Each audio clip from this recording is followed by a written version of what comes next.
Alright, y'all, today we're going to be talking about trying to sync up the MPC with the MIDI through, with the motif through MIDI. A lot of people have been having problems with that, but the first thing you want to do is on your MPC, hit mode and pad number 13. Whoops, my bad. Mode, pad number 9. So I don't know if you can see it or not, but you go your sync out, whatever you got going out the back, A, B, C, or D, whichever one you got going into your board, that's what you need to have showing up here.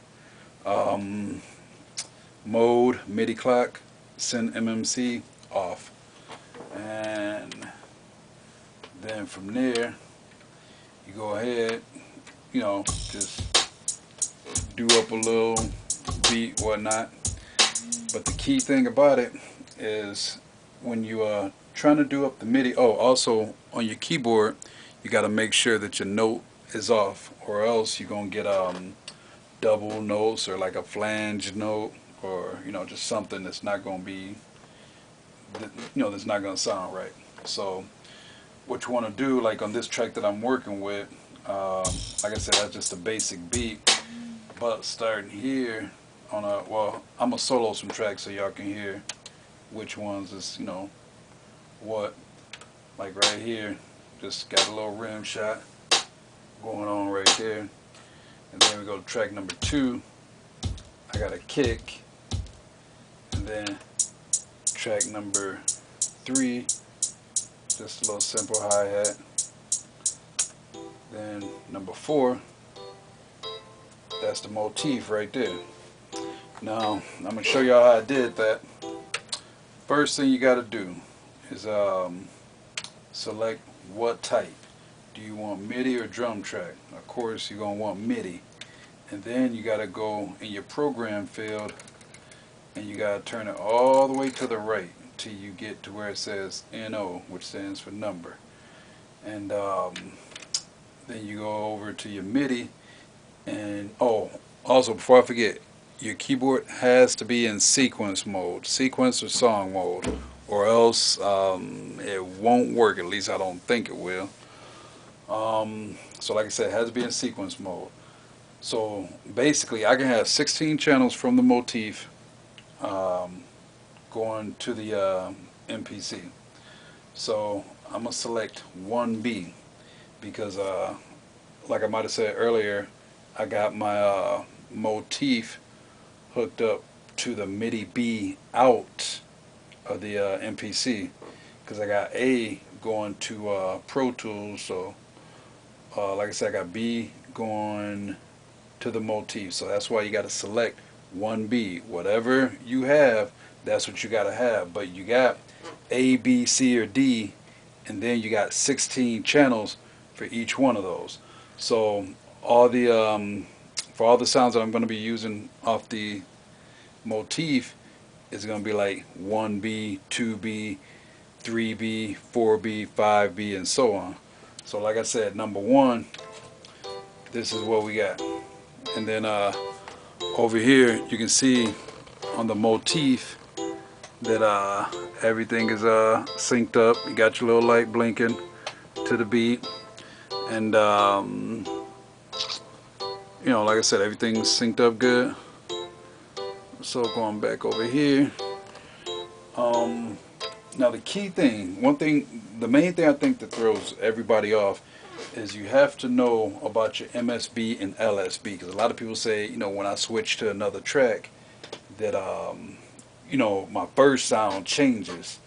Now this is the way that you have to avoid that. But also while I'm thinking about it, we're going to cover another issue where people say when they hit their play start, their timing ain't quite right. But we're going to talk about that as well. So what you want to do is in your number field, hit your window key, and then you want to set up the way I got here. Let me see if I can zoom in on that.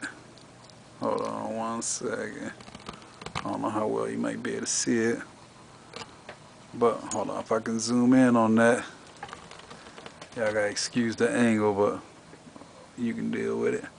Alright, now what we got, you want to put your bank select on yes, and then your MSB is always going to be 63. Your LSB is going to be anywhere from 0 to whatever. I believe that's for your banks, your sound banks within your keyboard. And then transmit program changes in this track, you always want that to be on yes, or else you won't be able to change things. Now the nice part about this, see, watch, we'll close this screen and let me go back a little bit. Well, here, I'm going to show you something. Oh shoot, hold on. Okay. We'll close this screen, and then we'll, if you're in the number field right there, see where I got that 44 lit up. Okay, I'm gonna keep it right there, but watch what's gonna happen. Y'all gotta excuse my video production. It ain't the greatest, but I ain't got time to edit it in the Mac and all that, make it all nice. Maybe the next video will be nice. Alright, but here's what I'm gonna do is like right now, you hear this sound?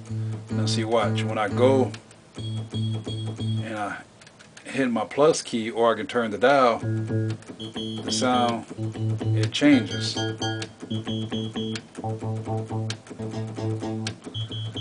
So you can go, it always go up to 128. See, now watch, I'm gonna show you, if I hit my window key again, go back to my program change screen, if I go up to LSB, change that, it's gonna switch banks and really give you different sounds.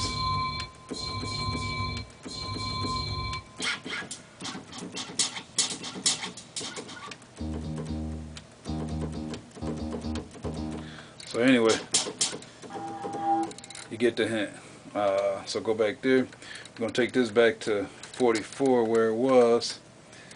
Now the key thing is when you go to the next track, it's very important. Like we're going to go up to track 5. Now this is a whole different sound. Now I still got it on solo, remember that. So once again, you want to do MIDI, and you go over here to your program field, put it on number. You should always start out at number 0 and then work your way up till you find what sound you want, and then go from there. But the key thing is this is on 2B, so that means it's the second track from the motif, and this is what all that is, just a little chord, you know. So you got that. And then once again, if I go back here, I can change it. You know, to keep changing to different voices from the motif. So we're gonna go back to, I think it was on 38. Yeah, 38. So, and then once again, okay, I'm gonna go back to another track. 6 is a drum track, so 7 is a MIDI track. So I'm gonna open this up, go here. And see, this is on 3B because that's my third track from the motif. So, okay, now that don't sound right, so something's going on here.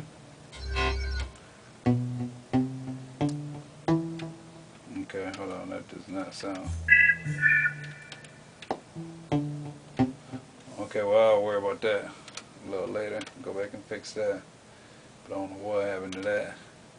But so hopefully by now you get the pictures about how each track that you advance, you have to switch your MIDI track, you know. But now if I go back here and turn my volume down, take it off solo and play the beat, that's the beat right there. Just a little simple thing. So, okay, now listen to what happens when I hit start. Okay, listen again. Now see, I don't know if y'all can hear that little delay in there, but it's definitely in there. But what you got to do to get rid of that delay is you got to go through all your MIDI tracks. See right here, you got drum track, and then when you get to a MIDI track, of course it's going to come up MIDI. But you got to go to all your MIDI tracks and turn your program